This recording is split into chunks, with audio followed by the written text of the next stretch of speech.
है कि आप अपने तारीख को उपस्थित हो पाएंगे, ये प्रयास कर रही है। इसके बाद जो भूमि विवाद बच रहा है उसमें अधिकांश है कि अपने परिवार के बीच में, सदस्यों के बीच में जमीन की लड़ाई। उसमें एक पोस्टर में भी लगा हुआ, और आपको बता दें कि आज भी जिला पदाधिकारी महोदय जो 2 मिनट के लिए उठ के गए थे, उसी के लिए गए थे कि यही का एक व्यक्ति को जमीन से संबंधित विवाद है जिसके निपटारे के लिए सर पीछे गए थे। तो उसमें प्रयास कर रही है सरकार कि आपको हर एक शनिवार को अंचल अधिकारी और थाना अध्यक्ष आपके शनिवार को थाना पर सुनेंगे।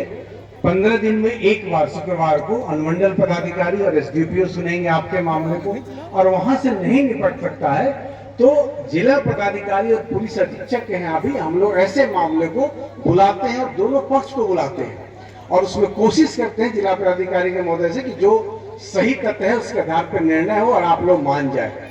सर ने अनुरोध किया था आपसे, उसके नहीं मानने पर आपको फिर कोर्ट कचहरी का लेना पड़ता सहारा, जिसमें समय और पैसा काफी खर्च होता है। तो वो भी सरकार का प्रयास है।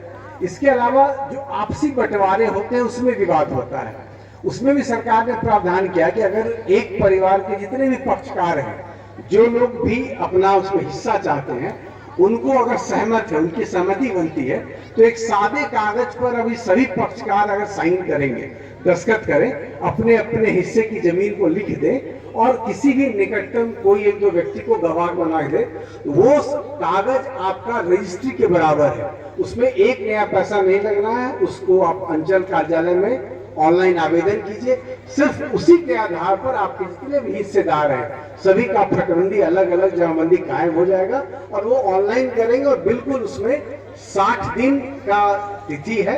अगर कोई विवाद है, मतलब कोई पक्ष आपका एक भाई भतीजा दादा जो सहमत नहीं हुआ, बाद में लग रहा कि नहीं हमको इसमें मन नहीं है, आपत्ति देगा, या कोई बगल के आदमी उसमें आपत्ति डालते हैं, तो 80 दिन के बीच में उसका निपटारा करना है। उसके बाद उसमें एक पक्ष संतुष्ट नहीं हुआ तो अपील का प्रावधान है। आप डीसीएलआर के हैं या हमारे या सर के यहाँ जिला पदाधिकारी के न्यायालय में उसमें अपील दायर करेंगे तो वो निपटारा हो जाता है। इसके अलावा भूमि पैमाइश को लेकर भी बहुत सारे विवाद होते हैं कि नापी हम कराए, नापी में दूसरा पक्ष नापी नहीं करने दे रहा है, अगर करता है तो आपको ऑब्जेक्शन करता है। उसमें सरकार ये नियम कहती है कि जब भी आप अपने जमीन की आवेदन पैमाइश नापी के लिए आवेदन करें, तो उस आवेदन में ही अपने जमीन के पूरब पश्चिम उत्तर दक्षिण में जिनका भी जमीन है, घर है, उसका नाम दर्ज कर दें। उससे क्या फायदा होगा कि जब नापी की तिथि निर्धारित होगी तो अंचल अधिकारी के यहाँ से उस चौहद्दीदार व्यक्ति को भी नोटिस जाता है कि भाई इस तारीख को नापी होनी है, आप उपस्थित हो या आप अपना अवलंबन रखें। अगर वो उपस्थित हो गए तो अच्छी बात है, नहीं उपस्थित हुए तो बाद में वो नहीं कहेंगे कि हम तो मानवे नहीं करेंगे, तो इसीलिए प्रावधान है। और उसके नापी उपस्थित हो गए लेकिन वो सहमत नहीं है, तब सिर्फ उसमें एक ही अपील है, उसमें बार बार अपील नहीं कर सकता है, एक ही अपील है, वो हमारे डीसीएलआर साहब के यहाँ न्यायालय में दूसरा पक्ष अपील करेगा। डीसीएलआर साहब कागज पत्तर जमीन का देखेंगे, अगर उनको लगता है कि सही में नापी में कुछ दिक्कत है तो एक से ज्यादा अमीन का बहाल करके नापी करा देंगे और वो अंतिम निर्णय होगा। उसके बाद नापी के विरुद्ध कहीं कोई अपील नहीं है। तो उससे भी प्रयास सरकार कर रही है कि इस तरह के विवादों का निपटारा का कम किया जा सके। इसके अलावा सरकार एक और अभियान चला रही है, बसेरा अभियान करके, कि वैसे परिवार जिनको रहने के लिए घर नहीं है उन सबको हम लोग जमीन उपलब्ध कराएंगे। जमीन उपलब्ध कराने में पहला प्रयास है कि हम अपनी सरकारी भूमि दें।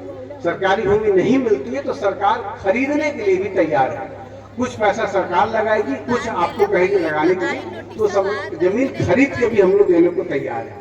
इसमें सिर्फ आपसे अनुरोध होगा कि आपके घर पे जब राजस्व कर्मचारी, जो ऐसे परिवार है जिनके पास रहने को जगह नहीं है, उनके यहाँ जब राजस्व कर्मचारी पहुंचेगा तो अब वो पहले वाली बात नहीं कि खाली कागज पर नोट करा देना है, उनको पूरा आपका नाम, पिताजी का नाम, दादाजी का नाम, बच्चे कहाँ हैं, कहाँ पे रहते हैं, कितने परिवार हैं, सबका वो मोबाइल पे नाम अपलोड करता है। ये ध्यान आप लोग रखिएगा, मोबाइल पे अपलोड करता है। एक बार अपलोड करने के बाद यहाँ से लेकर राज्य में कोई भी अधिकारी देख सकता है कि फलाने गांव में इतने हमारे परिवार है जिनके पास जमीन नहीं है, और उस व्यक्ति के लिए जैसे ही जमीन उपलब्ध होगा, पुनः राजस्व कर्मचारी उस गाँव में उस जमीन पे जाएगा, उस व्यक्ति को बुलाएगा उस जमीन पर, वहां पर उनका खाता, केसरा, प्लॉट, रकबा के साथ फोटो खींचेगा और उसको फिर अपलोड करेगा।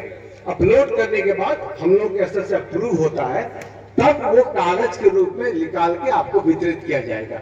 इससे ये सुविधा होगी कि ये नहीं कर सकता है कि सर कागज हमारे नाम से और दखल उसके नाम से है। इस निपटारे के लिए किया जा रहा है कि जो भी ऑनलाइन जहां पे फोटो खिंचाएगा उसी जमीन की कागज उसको निकाल के देनी है। तो ये सरकार का प्रयास है कि आगामी कुछ दिनों में राजस्व संबंधी जितने कागज काम है वो सभी ऑनलाइन हो। एक और सरकार काम की है, आपको अपने गांव का नक्शा चाहिए, आप जाइए सरकार के साइट पे जाइए, किसी भी साइबर कैफे से, वहां पे अपना मौजा, प्रखंड, अंचल तय कीजिए, एक शुल्क लेती है, शुल्क निर्धारित आप भुगतान कर दीजिए, आपके घर पे पोस्टमैन उस गांव का नक्शा लेके आपको उपलब्ध करा रहा है। ये सरकार की पहल है। इस तरह से धीरे धीरे जितने भी काम होंगे सभी कंप्यूटर पे दिखेंगे, हर व्यक्ति उसमें देख सकता है। इसी क्रम में अभी ये निर्णय हुआ है कि जितने भी जमाबंदी चल रहे हैं, मान लीजिए आपके दादाजी के नाम से वो मृत हो गए हैं, तो उससे को छोड़ दीजिए, जो जीवित हैं और जिनके नाम से जमाबंदी चल रही है, उन सभी जमाबंदीदारों से सरकार अनुरोध कर रही है कि आप अपना आधार नंबर से उस जमाबंदी को जोड़वा दें। इससे क्या फायदा होगा कि अगर किसी प्रकार का उस जमाबंदी में छेड़छाड़ हुआ, बिना आपके जानकारी को कोई घटाया जोड़ा जाएगा, तो एसएमएस जाएगा आपके फोन पे कि आपकी जमाबंदी से इतना रकबा घटा के इसके नाम से किया गया है। तो अगर आपने बेचा है तो ठीक है, नहीं बेचा है तो तुरंत वो एसएमएस लेके अंचल कार्यालय पहुंचिए, अपना आपत्ति दर्ज कराइए कि भाई हमने तो किसी को बेचा ही नहीं है, हम जमाबंदीदार, हमको ये सूचना मिली है। तुरंत आपत्ति दर्ज होगा और उसको ठीक किया जाएगा। इसलिए हम आपसे सब पुनः अनुरोध करेंगे कि जिनके भी नाम से जमाबंदी चल रही है वो अपना आधार हमारे अंचल अधिकारी को या रजिस्टर कर्मचारी को दे, ताकि आपकी जमाबंदी सुरक्षित रह पाए, आपके संज्ञान में रहे, आपके सूचना में रहे। और हम उम्मीद करते हैं कि जो सरकार का यह प्रयास है आगामी कुछ महीनों में काफी अच्छे तरीके से दिखेगा और इसको राजस्व से संबंधित विवादों का निपटारा करने में सफल होगा। धन्यवाद।